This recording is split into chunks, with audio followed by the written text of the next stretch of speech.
Bonjour, j'espère que vous allez bien. Bienvenue sur mabmw.com.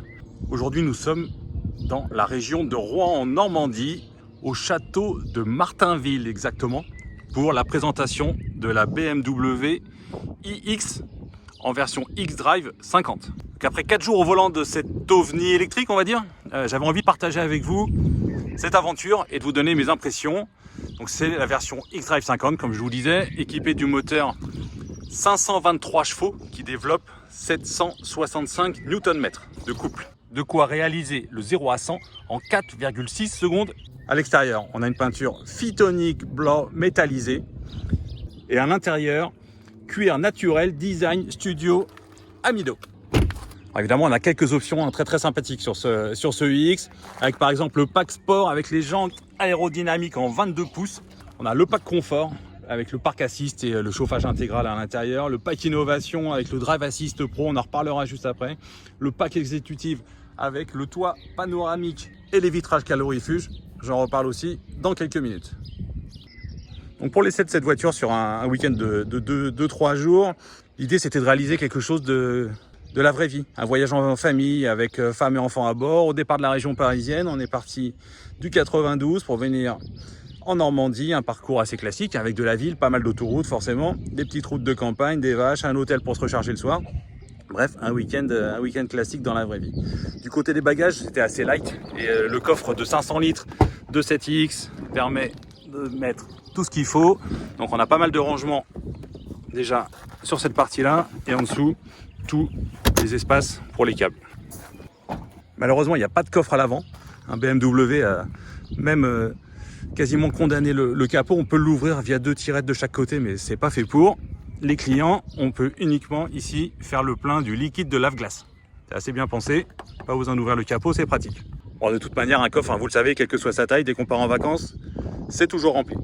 Alors, on a chargé le X à 100% avant de partir, un peu moins, j'ai roulé un petit peu, je crois qu'on était à 95% quand on est parti de la région parisienne.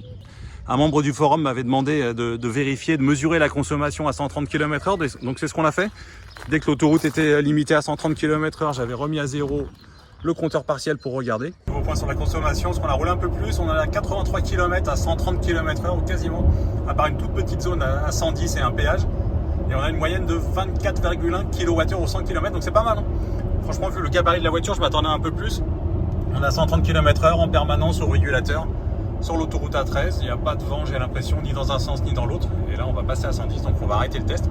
Et ça nous montre bien que la consommation n'est pas si gigantesque hein, quand on roule de manière constante à 130 km/h sur l'autoroute. 24,3 kWh, on a une batterie de 100 kWh, donc ça veut dire qu'on peut faire plus de 400 km sur l'autoroute si on la vide complètement.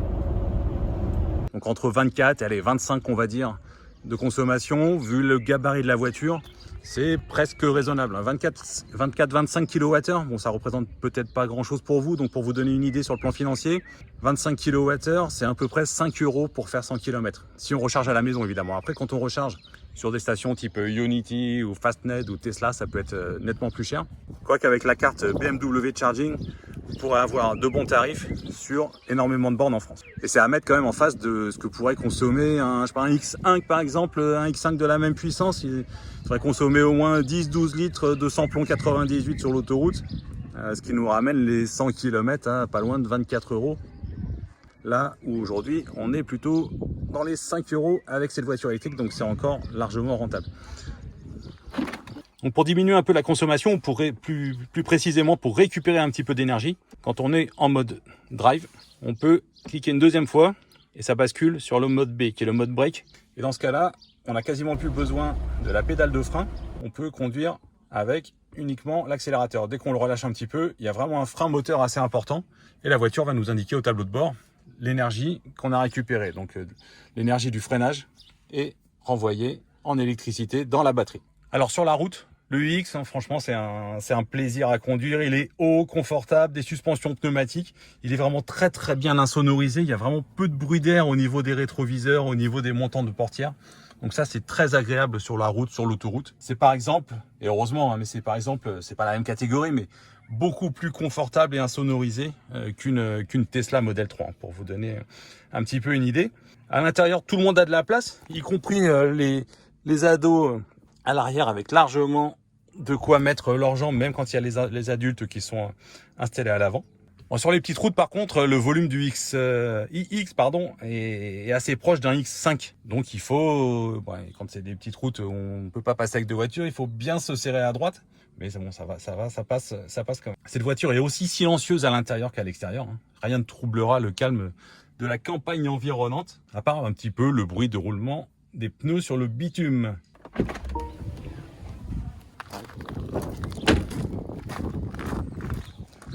Au niveau du look à l'extérieur, moi j'ai l'impression qu'on a un peu trois voitures en une en fait. On a cette face avant là avec la calandre fermée, auto-réparatrice, auto-cicatrisante. S'il y a des petites traces, elle va se réparer toute seule. On a le côté qui est plutôt plat, assez aérodynamique. Et enfin, un arrière plutôt sportif avec ses... Bon, il n'y a pas d'échappement, mais ça reprend les formes des voitures sportives de la gamme BMW. Après une journée de visite, direction l'hôtel dans le centre de Rouen. L'accès est pas bien large comme vous allez pouvoir le voir sur la vidéo. J'ai bien fait attention aux jantes 22 pouces et au rétroviseur pour la rendre en état à monsieur BMW quand même. Mais ouf, ça passe, c'est bon, pas de problème. Direction à 4 roues motrices avec les roues arrière qui s'inclinent un petit peu, qui tournent un petit peu de quelques degrés. Ça réduit quand même pas mal le rayon de braquage et c'est bien appréciable. Et on a pu recharger la voiture, donc je l'ai branchée le soir à l'hôtel sur une borne avec une prise T2 en 11 kW. Il devait me rester à peu près 50% je crois, parce qu'on s'était un peu baladé et le lendemain matin à 8h, peut-être même avant, j'ai pas regardé dans la nuit, elle était rechargée à 100%. J'ai payé le parking de l'hôtel évidemment, mais pas la recharge, c'était gratuit. Donc voilà comment rouler tout le week-end gratuitement. C'est assez sympa, encore moins cher que si on s'était rechargé à la maison.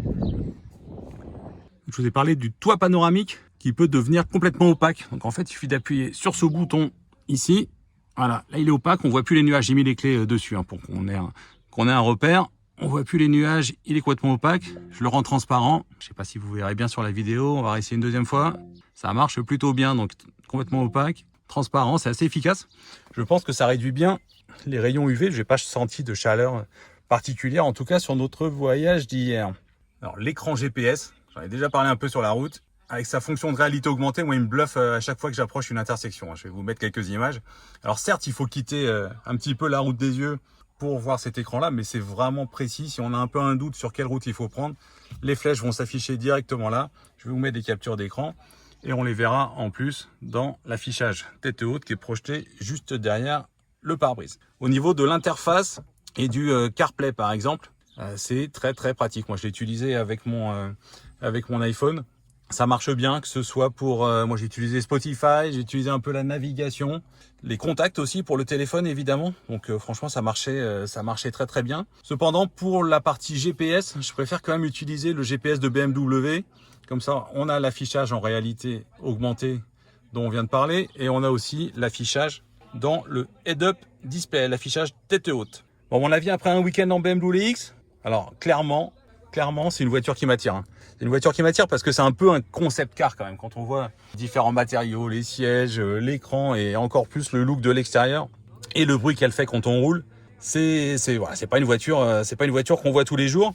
Aussi bien à l'intérieur qu'à l'extérieur, elle est différente et ça j'aime bien.